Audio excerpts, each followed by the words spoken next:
வணக்கம், welcome to Nidahas creations. எப்படி இருக்கீங்க எல்லாருமே? கண்டிப்பா ரொம்ப நல்லா இருப்பீங்கன்னு நினைக்கிறேன், நம்புறேன். போன் சைலண்ட் போடு. என்ன திடீர்னு இந்த மாதிரி அப்படின்னு கேட்டீங்கன்னா, ஆமாங்க, எனக்கு வந்துட்டு எப்படின்னா கொஞ்சம் கூட பேசலாம் அப்படின்ற மாதிரி தோணிட்டே இருந்தது காலையில இருந்து. சரி, காலையிலேயே ஒரு 12:30 எல்லாமே பினிஷ் பண்ணியாச்சு. எல்லா ஒர்க்கும் பினிஷ் பண்ணிட்டு ஒரு ½ அன் ஹவர் மட்டும் நம்ம உங்க கூட பேசலாம், கனெக்ட் பண்ணலாம் அப்படின்ற மாதிரி தோணுச்சு. அதனாலதான் ஒரு சில விஷயங்கள் நான் ஃபாலோ பண்றது, எப்படி எனக்கு வந்தது, நான் எப்படி அதை கத்துக்கிட்டேன், அதனால எனக்கு என்னென்ன மாற்றம் வந்திருக்கு எல்லாமே நான் உங்களுக்கு வந்துட்டு ஷேர் பண்றேன். கண்டிப்பா உங்களுக்கு இது வந்துட்டு யூஸ்ஃபுல்லா இருக்கும்னு நான் நினைக்கிறேன். ஏன்னா ரிப்பீட்டட் கொஸ்டின் தான் நீங்க வந்துட்டு வாட்ஸ்அப் கமெண்ட்ல கேட்டுட்டு இருக்கீங்க. மோட்டிவேஷனல், அதுக்கப்புறம் அட்வைஸ் அந்த மாதிரி நீங்க எதுவுமே எடுத்துக்க தேவையில்லைங்க. ஜஸ்ட் நான் வந்துட்டு ஒரு உங்க ஃப்ரெண்டா, உங்க சிஸ்டரா அந்த மாதிரி எடுத்துக்கோங்க, ஓகேவா?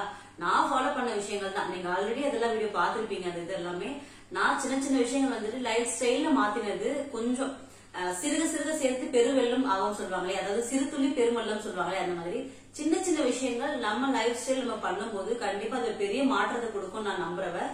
அதுல மெயினானது எப்பவுமே எந்த டிப்ஸ் வந்துட்டு நம்ம ஷேர் பண்ணாலும் அதுல மெயின் விஷயம் வந்துட்டு என்ன உங்களுக்கே தெரியும், ஏர்லி மார்னிங் வேக்கப் தான். காலையில சீக்கிரம் எழுதிட்டு ரொம்ப நல்லதுங்க. அது ஸ்பிரிச்சுவலாவும் சரி, சயின்டிபிக்காவும் சரி ரொம்ப நல்லது. எந்திரிச்சு என்ன சிஸ்டர் பண்ண போறோம், எந்திரிச்சு ஒண்ணுமே ஆகல, என்ன பண்ண போறோம் அப்படின்னு கேட்டீங்கன்னா, இல்லைங்க, அது பெரிய ஒரு விஷயம் கண்டிப்பா நடக்கும். பாடிக்குள்ளேயுமே ரியாக்ட் ஆகும். நம்ம வெளியில வந்துட்டு கனெக்ட் பண்றதுக்கு ரொம்ப யூஸ்ஃபுல்லா இருக்கும். நான் இப்போ ரீசெண்டா லா ஆஃப் அட்ராக்ஷன் பீப்புள் எல்லாம் போடும்போது நிறைய பேர் வந்துட்டு எல்லாருமே ஆமா சிஸ்டர் எனக்கும் நடந்திருக்கு, நானும் பண்ணிருக்கேன் அப்படின்னு எனக்கு வாட்ஸ்அப் சரி, இன்ஸ்டாகிராம் சரி, அப்புறம் யூடியூப், ஃபேஸ்புக் இந்த மாதிரி நிறைய கமெண்ட்ஸ் நான் பாத்துருந்தேன். அதை தாண்டி ஒரு சில பேர் வந்துட்டு நீ என்ன பைத்தியமா, நீ என்ன லூசா, உங்களுக்கு 2025 இந்த மாதிரி ஒரு ஆளா அப்படின்ற மாதிரி எல்லாம் கேட்க ஆரம்பிச்சீங்க.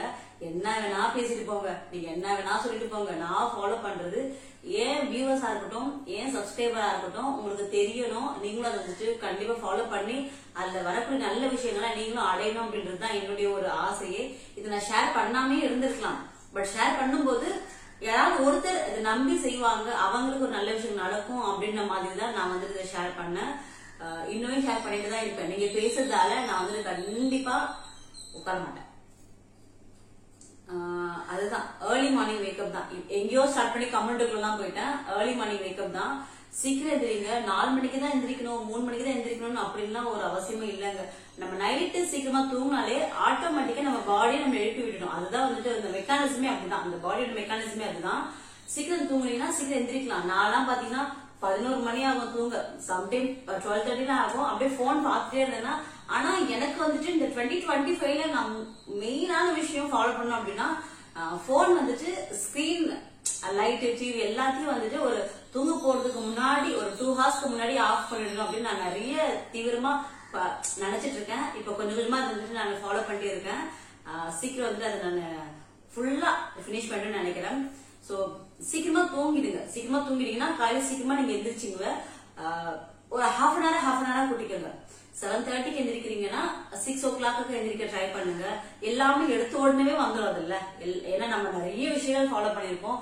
எடுத்த உடனே நமக்கு டக்குன்னு ஒரு விஷயம் நடக்கணும் அப்படின்னா அது நடக்காது இல்ல. நடக்கணும், அது வந்துட்டு நமக்கு டெம்பரரி தான் எல்லாமே நமக்கு நடக்கும். அந்த மாதிரி அர்ஜென்டா பண்ணலாம் அப்படின்னா வெயிட் லாஸ்மே நீங்க டக்குன்னு வெயிட் லாஸ் பண்ணணும் அப்படின்னா வெயிட் லாஸ் ஆகும், ஆனா டெம்பரரி தான் ஆகும், பெர்மனன்ட் இருக்காது. அந்த மாதிரி நீங்க லைஃப் டைம் ஏர்லி மார்னிங் பண்ணணும் அப்படின்னா நீங்க எந்திரிக்கிறது வந்துட்டு கொஞ்சம் மெதுவா எல்லாமே நீங்க லைஃப்ல கொண்டு வாங்க.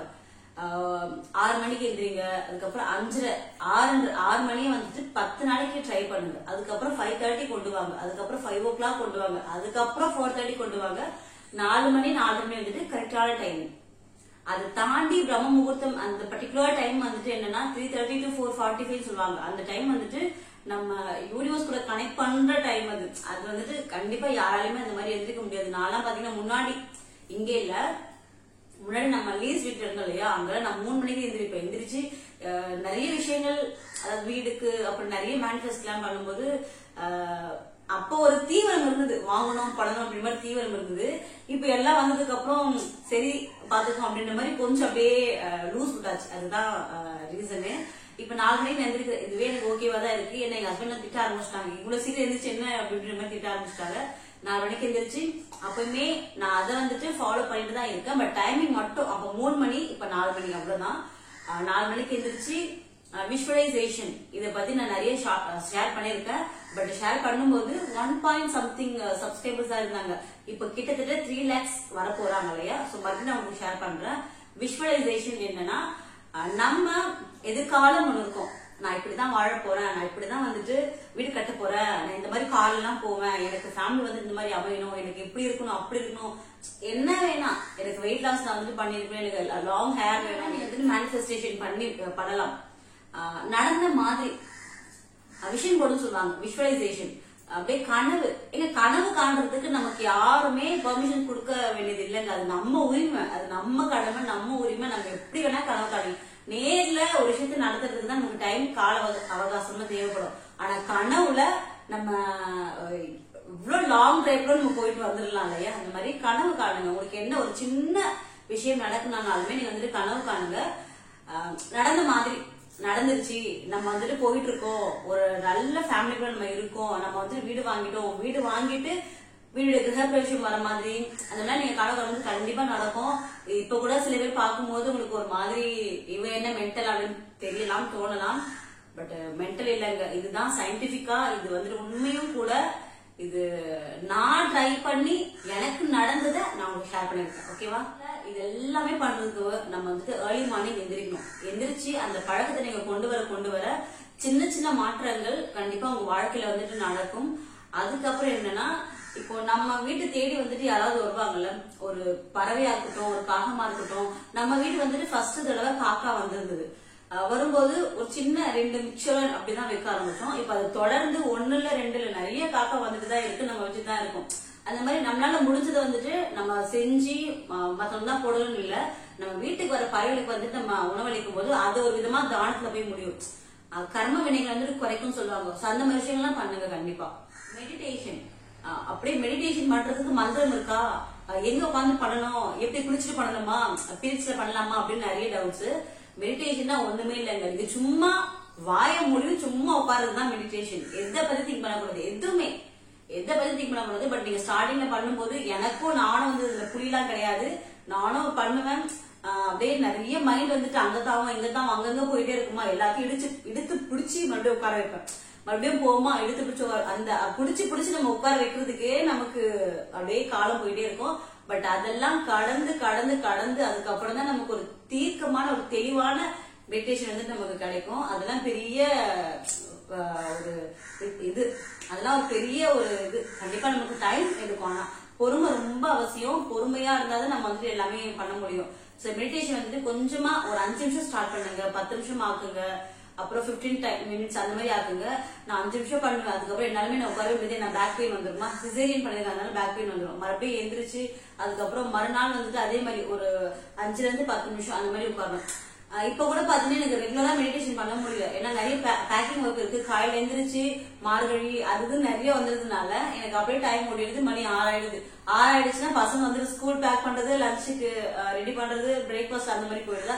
நைட்ல உட்கார்ந்து ஒரு 5 நிமிஷமாவது நைட்ல நான் உட்காந்துருவேன். எப்படி எவ்வளவு வேலை இருந்தாலும் ஒரு 5 நிமிஷம் நைட்ல நான் உட்காந்து பிடிக்கும். இதெல்லாம் லைஃப் எப்படி வந்ததுன்னு பாத்தீங்கன்னா, ஆஃப்டர் மேரேஜ் ஒரு 3-4 years அதுக்கப்புறம் தான் வந்துட்டு எனக்கு கல்யாணம் ஆகி 10 வருஷம் ஆகுது. ஆஃப்டர் மேரேஜ் 3-4 வருஷம் நல்லா 2 halfனா அந்த ஃபர்ஸ்ட் ஹாஃப் வந்துட்டு நிறைய பட்டாச்சு. எப்படின்னா எனக்கும் எங்க மாமியாருக்கும் சண்டை அது நிறைய நடந்திருந்தது. அதெல்லாம் தாண்டி அப்புறம் எங்க ஹஸ்பண்ட் வந்துட்டு எனக்கு நிறைய விஷயங்கள் சொல்லி புரிய வச்சு, இவங்கதான் அப்படிதான் இப்படிதான் அப்படின்னு புரிய வச்சு, எனக்கு மெயினா ஒரு பக்தின்னு சொல்றதை விட ஒரு புரிதல், ஒரு வாழ்க்கைனா இப்படிதான் இருக்கும் அப்படின்னு ஒரு வலிவு நினைவு இருக்கு இல்லையா, அதெல்லாமே சொல்லி புரிய வச்சு இப்ப எனக்கு என்னன்னா யார் என்ன பேசினாலும் பரவாயில்ல, எது வேணா பேசிப்போ, எனக்கு அதை பத்தி நான் கேர் பண்றதே கிடையாது அப்படின்னு நம்ம வழியில போகும்போதுதான் நமக்கு அடுத்தடுத்து நல்ல விஷயங்கள்லாம் நடக்க ஆரம்பிச்சது. கண்டிப்பா யார் பேசுறதையும் காதுல வாங்கிக்காதீங்க. மெயினா பண்ணது யார் பேசும் காதுல வாங்கிக்காதீங்க. ஏன்னா நம்ம ஒரு அடி எடுத்து வைக்கும் போது கண்டிப்பா நிறைய கற்கள் வரும், நிறைய சொல் வந்து நம்மள எதிர்நோக்கி வந்துட்டே இருக்கும். அதெல்லாம் நம்ம வந்துட்டு புடிச்சு நம்ம போட்டுட்டே இருந்தோம் அப்படின்னா நம்மளால நடக்க முடியாது, கனமாயிடும். எல்லாத்தையும் அப்படியே இப்படி வடது அப்படியே தள்ளி விட்டுட்டீங்கன்னா நம்ம நடக்கிறதுக்கு ரொம்ப ஈஸியா இருக்கும்.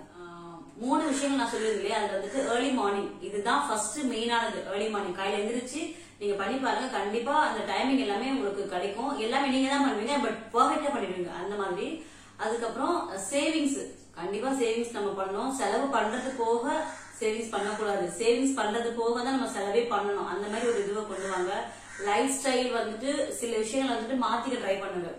நிறைய பேட் ஹேபிட் நமக்குள்ளயுமே இருக்கும். எனக்குலாம் பாத்தீங்கன்னா இப்ப நான் மெயினா வெயிட் லாஸ் இருக்கணும் அப்படின்னு நினைக்கிறதே மத்தவங்க என்ன சொல்றாங்க, நீ குண்டா இருக்க, நீ அந்த மாதிரி இருக்க, இந்த மாதிரி சொல்லிட்டு அதுக்காக நான் பண்ணவே கிடையாது. எங்க ஹஸ்பண்ட் வந்துட்டு ஒரே ஒரு வார்த்தை சொன்னாங்க, ஜீன் போடணும் அப்படின்னா நம்ம வந்துட்டு கண்டிப்பா ஒல்லியா இருந்தாதான் ஜீன் போட நல்லா இருக்கும் அப்படின்னு சொன்னாங்க. அது வந்துட்டு எனக்கு ஒரு மாதிரி அப்செட். அந்த நிலைமைக்கும் செல்ஃப் கண்ட்ரோலுக்கும் நடுவுல ஒரு லைன் போதுன்னா அந்த லைன் அந்த மாதிரி எனக்கு ஆயிடுச்சு. ஏன்னா கண்டிப்பா எனக்கு ஜீன் போடணும்னு ரொம்ப பிடிக்கும். சாரி அதெல்லாம் பிடிக்கும் தான், பட் ஜீன் போடுறது வந்துட்டு எனக்கு பிடிக்கும். பட் எனக்குமே ஒரு மாதிரி ஷிவரிங்கா இருந்தது. ஏன்னா எப்படி இவ்வளவு ஃபேட்டா இருக்கும்போது நம்ம ஜீன்னா கூட நல்லா இருக்கும் அப்படின்ற மாதிரி எனக்கும் சொல்லிட்டே இருந்தது. அதுக்கப்புறம் இல்ல நம்ம இந்த ட்ரெஸ்ஸுக்காவது புதுசா தைச்ச ட்ரெஸ் தான் அப்படியே இருக்கு, அது போடவே முடியாம இருக்கு, அதுக்காவது நம்ம வெயிட் லாஸ் பண்ணணும் அப்படின்னு நான் வெயிட் லாஸ் பண்ணி ஓரளவுக்கு 78ல இருந்து 79ல இருந்தேன். 79.5 அந்த மாதிரி இருந்தேன். 79ல இருந்து 75 கிட்ட நான் வந்துட்டு கொண்டு வந்திருக்கேன். சும்மா ஒரு 4 கிலோ தானே ஈஸியா குறைச்சிட்டு நீங்க நினைக்கலாம். ஆனா இல்லங்க, அது எனக்கு ரொம்ப ஸ்ட்ரகிளா இருந்தது. ஏன்னா நான் ஒரு டீ பைத்தியம், டீ குடிக்காம இருக்கவே மாட்டேன். அது வந்துட்டு நான் என்னுடைய நியூட்ரிஷன் கேட்டு நான் டீ குடிக்கணும் அப்படின்னு அவங்க கிட்ட சொல்லும் போது கொஞ்சமா பால்ல நிறைய தண்ணி ஊத்தி குடிங்க அப்படின்னாங்க. அது டீயும் இருக்காது, ஒரு மாதிரி தண்ணியா இருக்கும். இருந்தாலும் டீன்ற பேருக்காவது நான் குடிச்சிருவேன் அந்த மாதிரி. சோ இதெல்லாம் நம்ம பண்ணும்போது நம்ம எதிர்பார்க்கிற ஒரு ஆசை நமக்கு கிடைக்கணும் அப்படின்னா கண்டிப்பா ஒரு சில விஷயங்கள் நம்ம தாண்டி போய் ஆகணும். எந்திரிச்சாதான் எனக்கு இவ்வளவு வேலை வந்துட்டு முடியுங்க. அதுக்கப்புறம் என் பிசினஸ் வந்துட்டு எனக்கு ஒரு செல்ஃப் ரெஸ்பெக்ட் வாங்கி கொடுத்துன்னு தான் சொல்லணும். வீட்லயா இருக்கட்டும் இல்ல வெளியா இருக்கட்டும், பிசினஸ் ஸ்டார்ட் பண்ணி என்கிட்ட ஓரளவுக்கு அமௌண்ட் வந்ததுக்கு அப்புறம் தான் என்னாலுமே வந்துட்டு எல்லாத்தையும் பேச முடிஞ்சது. ஏதாவது யாராவது என்ன பண்ணா கூட நான் பண்றேன் அப்படின்ற மாதிரி எனக்கு ஒரு தைரியம் வந்ததே என் பிசினஸ் தான் காரணம். கண்டிப்பா எல்லாருமே இதை பண்ணணும் தான் நான் ஆசைப்படுவேன். எல்லாருமே கண்டிப்பா ஏதாவது ஒரு வந்துட்டு பண்ணணும். இது வந்துட்டு எப்படின்னா ரொம்ப ப்ரொஃபஷனலா போனா ரொம்ப ஒரு மாதிரி உங்களுக்கு எல்லாம் போர் அடிச்சிருமோ, என்ன இவங்க ரொம்ப அப்படி இது பண்றாங்க அப்படிலாம் கிடையவே கிடையாதுங்க. அப்படி இது வந்துட்டு எல்லாருமே சொல்ற விஷயம் தான். அதுக்கப்புறம் என்னோட ரொட்டீன்ல டெய்லி விளக்கேத்துறது நான் அது பண்ணாம இருக்கவே மாட்டேன். டெய்லி விளக்கேத்துறது வந்துட்டு நான் கண்டிப்பா அதை ஃபாலோ பண்ணிட்டு தான் இருக்க இப்போ வரைக்குமே. ஏன்னா நம்ம ஒரு விஷயம் கிடைக்கணும், வேணும், நான் பண்ணணும் அப்படின்னு நம்ம ஒரு விஷயத்தை எடுத்து வைக்கிறோம் அப்படின்னா நம்ம வேற யார்கிட்ட சொல்லும் போதாவது கண்டிப்பா நமக்கு வந்துட்டு ஒரு எதிர்ப்பு தான் வரும். ஏன் இதுல பண்ற அப்படின்ற மாதிரி ஒரு கேள்விக்குறி வரும். உனக்கு எதுக்கு தேவை வேலை அப்படின்ற மாதிரி நம்மள வந்துட்டு பண்ண விடாம அப்படி டம்ப் பண்ண பாப்பாங்க. ஆனா எல்லாமே தான் சொல்றேன், இது பிசினஸ்க்காக மட்டும் நான் பேசலங்க. எல்லாமே தான். உங்களுக்கு ஒரு டவுட் இருக்கு இல்ல ஒரு கஷ்டமாவே உங்களுக்கு இருக்கு அப்படின்னா கூட நம்ம மேலதான் திருப்பி கேட்பாங்க, நீ என்ன பண்ண அப்படிதான் நம்ம திருப்பி கேட்பாங்கல்ல. ஆனா கடவுள், அதாவது கடவுள் மட்டும்தான். நம்ம அங்க போய் உட்கார்ந்தா என்ன வேணா பேசிட்டே இருக்கலாம், அப்படி பேசிட்டே போலாம், எந்த பதிலும் வராது. ஆனா அங்க உயிர் இல்லைன்னு நினைச்சுக்காதீங்க. நம்ம விளக்கேத்துற நம்ம பூஜை ரூம்ல கண்டிப்பா உயிர் இருக்கு. நம்ம போயிட்டு மத்தவங்க கிட்ட சொல்லும் போது அவங்க ஊன் கொட்டி கேட்கறத விட கொட்டாமையே பூஜை ரூம்ல கடவுள் நம்ம அப்படியே அமைதியா நம்ம பேசுறது கேட்டுதான் இருப்பாங்க. அங்க உயிர் இருக்கு. அங்க யாரோ நம்ம பேசுறத கேக்குறாங்க. அது சிவனா இருக்கலாம், முருகரா இருக்கலாம், பெருமாளா இருக்கலாம், இல்ல எந்த கடவுளனா இருக்கலாம். நீங்க பூஜை வச்சிருக்கக்கூடிய சாமிக்கு உயிர் இருக்கு. அந்த நம்பிக்கையோட நீங்க போயிட்டு பேசும்போது கண்டிப்பா நம்ம பேசுறதுக்கு ஒரு ஒரு பதில் வரும். அந்த பதில் எப்படி தெரியுமா இருக்கும், போடா நம்ம ஜெயிச்சு பண்ண போடா அப்படின்ற மாதிரிதான் இருக்கும். ஏன்னா அது அவ்வளவு நல்லா இருக்கும். நான் நிறைய வீடியோல ஷேர் பண்ணிருக்கேன். இத நம்ம மத்தவங்க கிட்ட போய் பேசும்போது கண்டிப்பா நமக்கு வந்துட்டு எந்த ஒரு சப்போர்ட்டும் இருக்காது. பண்ணு இது பண்ணு அப்படின்ற மாதிரி சப்போர்ட் இருக்காது. அப்படி சப்போர்ட் பண்ணாலும் நம்ம ஸ்டார்ட் பண்ற இந்த விஷயத்துல ஏதோ ஒரு வகையில டவுன் ஆயிட்டோம். ஏன்னா எல்லாமே நமக்கு சக்சஸ் ஆகும் சொல்ல முடியாது இல்லையா. நம்ம டவுன் ஆயிட்டோம்னா திருப்பி நம்ம மேலதான் திருப்பி வரும். நான் அப்பவே சொன்னேன்ல, நீ எதுக்கு பண்ண, உங்களுக்கு தேவையில்லாத எழுதுன அப்படின்ற மாதிரி நம்ம மேலதான் திருப்பி அவங்க வந்துட்டு கதை கட்டுவாங்க. ஆனா எந்த ஒரு இதுவும் இல்லாம நம்ம பேசுறதெல்லாம் அமைதியா உட்காந்து கேட்டுட்டு நமக்கு எது நல்லதோ அதுல அந்த நல்லதுல நமக்கு எது தேவையோ அதை மட்டும் கடவுள் நமக்கு பார்த்து பண்ணுவாரு.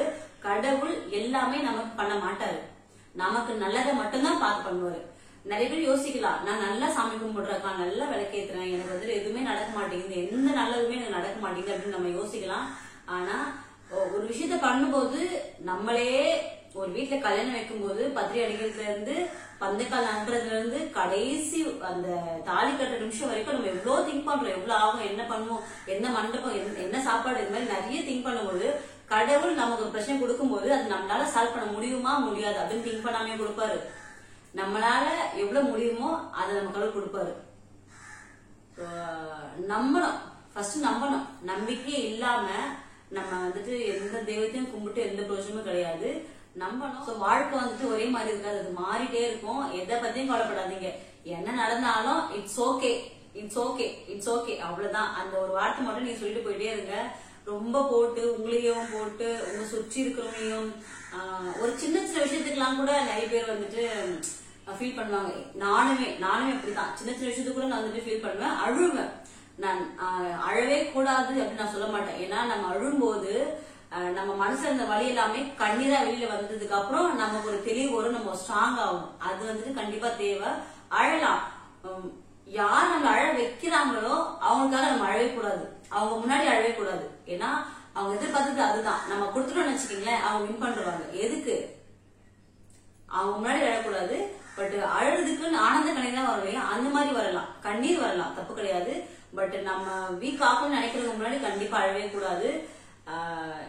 எனக்கு பெரிய ஒரு டிராபேக்னா நான் அழகுதான். எல்லாத்துக்கும் நான் அழுவேன். எங்க வீட்லயும் மேல திட்டுவாங்க, சும்மா எல்லாத்துக்கும் அழாது அப்படின்னு எங்க வீட்டுல திட்டுவாங்க. ஆனா எனக்கு தெரியும் நான் அழுதேன் அப்படின்னா அதுக்கப்புறம் எப்படி அதோடைய எஃபெக்ட் எப்படி நான் கொடுப்போம் அப்படின்னு எனக்கு தெரியும். அதனால அதுதான் ஒரு நல்லதா மாறுறதும் அது வேற விதமா எடுத்துக்கிறதும் அவங்க கையில தான். பாக்குற அந்த விதத்தை வந்துட்டு ஃபர்ஸ்ட் மாத்திக்கோங்க. ஆஃப்டர் மேரேஜ் இப்படிதான் இருக்கும், பிஃபோர் மேரேஜ் அப்படிதான் இருக்கும். நான் எங்க அம்மா வீட்டுல வந்துட்டு அவ்வளவு ஜாலியா இருந்தேன், சுத்திட்டு இருந்தேன், அப்படி இருந்தேன், இப்படி இருந்தேன், பிஃபோர் மேரேஜ் வந்து எப்படி ஆயிட்டேன் அப்படின்னா அந்த கோணத்தை வந்துட்டு கண்டிப்பா மாத்திக்கோங்க. ஹாப்பி லைஃப் நீங்க மேனிஃபெஸ்ட் பண்ணீங்கன்னா கண்டிப்பா அடுத்தடுத்து உங்களுக்கு ஹாப்பி லைஃப் தான் கிடைக்கும்.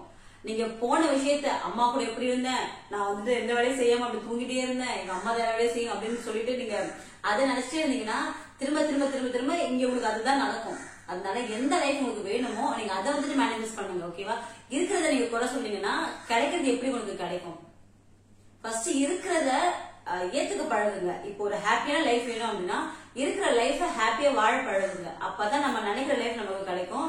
ஃபார் எக்ஸாம்பிள், இப்ப நீங்க ரெண்ட் வீட்டுல இருக்கீங்கன்னா எனக்கு சொந்த வீடு வந்தா நான் இப்படி பாத்துக்கோ, அந்த வீடு எனக்கு சொந்த வீடு கிடைச்சு நான் இப்படிலாம் வச்சுக்கோ அப்படிலாம் வச்சுக்கோ, இது வாடகை வீடு தானே, நான் எதுக்கு இதை வந்துட்டு இப்படி பாத்துக்கணும் அந்த மாதிரி திங்க் பண்ணவே கூடாது.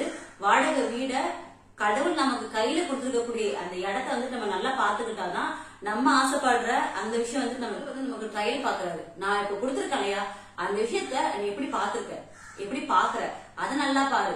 அதுக்கப்புறம் நீ ஆசைப்படுறது நீ நினைக்காத நேரத்துல உனக்கு வந்து கிடைக்கும் அப்படின்ற மாதிரி நமக்கு ட்ரையல் தான் பாக்குறாரு. சோ இருக்கிற பொருளை வந்துட்டு நல்லா பாத்துக்கோங்க. நீங்க ஆசைப்படுற பொருள் தானாலே கிடைக்கும், நீங்க நினைக்காத நேரத்துல கண்டிப்பா கிடைக்கும். நீங்க நினைக்கலாம், என்ன சிஸ்டர் நீங்க சொல்லிட்டு போயிடுவீங்க, இங்க யார் இதெல்லாம் பண்றது சொல்லுங்க, நான் தான் இங்க மாடி முழிக்கிறேன் அப்படின்னா நீங்க சொல்லலாம். நிறைய அப்படிதாங்க. இப்ப நான் பேசுறேன் அப்படின்னா எனக்கு நிறைய விஷயங்கள் எல்லாமே இருக்கு, நான் அப்படி எனக்கு எல்லாமே அப்படியே கிடைச்ச இல்ல, எனக்கும் நிறைய இருக்குதான் செய்யுது. ஆனா நான் எதுவுமே ஃபீல் பண்ண மாட்டேன். உண்மையாவே அதுதான், நான் எதுக்குமே ஃபீல் பண்ண மாட்டேன். என்ன நடந்தாலும் இட்ஸ் ஓகே, பாத்துக்கலாம் வீடு எல்லாமே மாறக்கூடிய விஷயம் தான். எதுவுமே மாறாதது ஒண்ணுமே கிடையாது, எல்லாமே மாறக்கூடிய விஷயம் தான். அப்படி என்ன விடு அப்படின்ற மாதிரி நானும் எங்க ஹஸ்பண்டும் ஒரே அந்த ஒரு வேவ்ல இருக்குன்னு சொல்லலாம். இதுவே ரொம்ப லென்த்தா போயிடுச்சு நான் நினைக்கிறேன். பேசிட்டே இருந்தா அப்படியே பேசிட்டே இருப்பேன். நான் முடிச்சுக்கிறேன். கண்டிப்பா இந்த வீடியோ வந்துட்டு யாருக்காச்சும் ஒருத்தருக்காவது யூஸ்ஃபுல்லா இருக்கும். ரொம்ப டவுனா இருக்காங்க, அவங்க கல்யாண வாழ்க்கையும் சரி, ரொம்ப அவங்க வந்துட்டு அதுல ஃபீல் பண்ணிட்டு இருக்காங்க அப்படின்னா அவங்களுக்கு இந்த வீடியோவை ஷேர் பண்ணி பாருங்க, விஷுவலைஸ் பண்ணுங்க. கண்டிப்பா விஷுவலைஸ் பண்ணுங்க. நீங்க தூங்கும் போது பண்ணலாம், எந்திரிச்சதுக்கு அப்புறம் பண்ணலாம், சும்மா வரும்போது பண்ணுங்க. டிவி ஆஃப் பண்ணிட்டு சும்மா வீட்டுல ஹால்ல போட்டு அப்படியே படுத்துட்டு என்னெல்லாம் தோணுதோ அதெல்லாம் பண்ணுங்க, விஷுவலைஸ் பண்ணுங்க. நிறைய இருக்கு மேனிஃபெஸ்டேஷன், அது எல்லாமே நான் உங்களுக்கு ஒன்னொன்னா ஷேர் பண்றேன். ஓகேவா? ஒட்டு மொத்தமா எல்லாத்தையும் நான் ஷேர் பண்ணிட்டு திரும்ப எனக்கு கமெண்ட் வந்து கேட்டுதான் இருக்கீங்க, வாட்ஸ்அப் பண்ணி நிறைய மெசேஜ் பண்ணிட்டு தான் இருக்கீங்க. நான் இந்த மாதிரி வீக்லி ஒன்ஸ் போட முடியுமான்னு தெரியல. வீக்லி ஒன்ஸ் நான் உட்கார்ந்து உங்களுக்கு நான் புரிய வைக்கிறேன், ஒரு மேனிஃபெஸ்டேஷனா நான் உங்களுக்கு புரிய வைக்கிறேன். கண்டிப்பா 2024ல சிவபெருமான், சிவன், முருகன் யார் வேணா வச்சுக்கோங்க, நான் மேனிஃபெஸ்ட் பண்ணதை எனக்கு கொடுத்துட்டாங்க. அவ்வளவுதான். இது தாண்டி எனக்கு வந்துட்டு ஒரு ஹாப்பியான லைஃப் தான். என் கணவர் என் கூட அன்பா இருக்கணும், அது மட்டும் தான் நான் இப்ப வரைக்குமே நினைச்சிட்டு இருக்கிறது. அந்த மாதிரிதான் வாழ்க்கையும் போயிட்டு இருக்கு. சோ இதுவுமே நிறைய பேர் வந்துட்டு உனக்கு கிடைச்சிருச்சு, நீ ரொம்ப ஒரு மாதிரி இதுவா பேசுற, ஒரு மாதிரி ஓவரா பேசுற, எல்லாருக்கும் கிடைக்கணும்னு பேசுற, அவ்வளவுதான். சோ ட்ரை பண்ணுங்க, கண்டிப்பா கிடைக்கும். ஓகேவா? யார் என்ன சொன்னாலும் காதுல வாங்கிக்காதீங்க. எனக்கும் நிறைய பேர் சொல்லுவாங்க, அதெல்லாம் காதுல வாங்கிக்கவே கூடாது. இந்த எஸ்ஜே சூர்யா ஒரு ரீல்ஸ் எல்லாம் பாத்துட்டு இன்ஸ்டாகிராம்ல முன்னாடி வந்துட்டு யாராவது பேசினாங்கன்னா அப்படியே அமைதியா இருக்கிறது. இப்ப அப்படிலாம் இல்ல, அவங்களுக்கு அப்படின்ற மாதிரி பேசிட்டு போயிட்டே இருக்க வேண்டியதுதான். சொல்ற விஷயங்களை ஃபாலோ பண்ணுங்க, கண்டிப்பா ஃபாலோ பண்ணுங்க. யாராவது டவுனா இருந்தா உங்க வீடியோ ஷேர் பண்ணுங்க. இதே மாதிரி நிறைய வீடியோஸ் வேணும் அப்படின்னா கீழே கமெண்ட் பண்ணுங்க, நான் உங்களுக்கு ஷேர் பண்றேன். சோ ரொம்ப ஹாப்பிங்க, இந்த மாதிரி உட்காந்து உங்ககிட்ட பேச வந்து ரொம்ப ஹாப்பி. நான் லைவ் வரலான்னு பாத்துருந்தேன், ஆனா நாளைக்கு எப்படின்னு தெரியல. இந்த வீடியோ வந்து நீங்க சனிக்கிழமை பாப்பீங்க, நான் இது வந்துட்டு ஃப்ரைடே அன்னைக்கு ஒரு ஆஃப்டர்நூன் 3 o'clock ஆகுதுன்னு நினைக்கிறேன். அப்ப நான் ஷூட் பண்றேன். லைவ் வரலான்னு பார்த்தேன், பட் எனக்கும் கொஞ்சம் வேலை இருந்தது, போய் பாப்பா போய் கூட்டிட்டு வரணும். அதனால வீடியோவா பேசி உங்களுக்கு ஷேர் பண்ணிட்டேன். கண்டிப்பா நம்ம வீக்லி ஒன்ஸ் இந்த மாதிரி பேசலாம். வீடியோ பிடிச்சா மறக்காம லைக் பண்ணிட்டு சேனல் சப்ஸ்கிரைப் பண்ணிக்கோங்க. தேங்க்யூ ஃப்ரெண்ட்ஸ், தேங்க்ஸ் ஃபார் வாட்சிங். பாய். Thank you viewers. பாய்.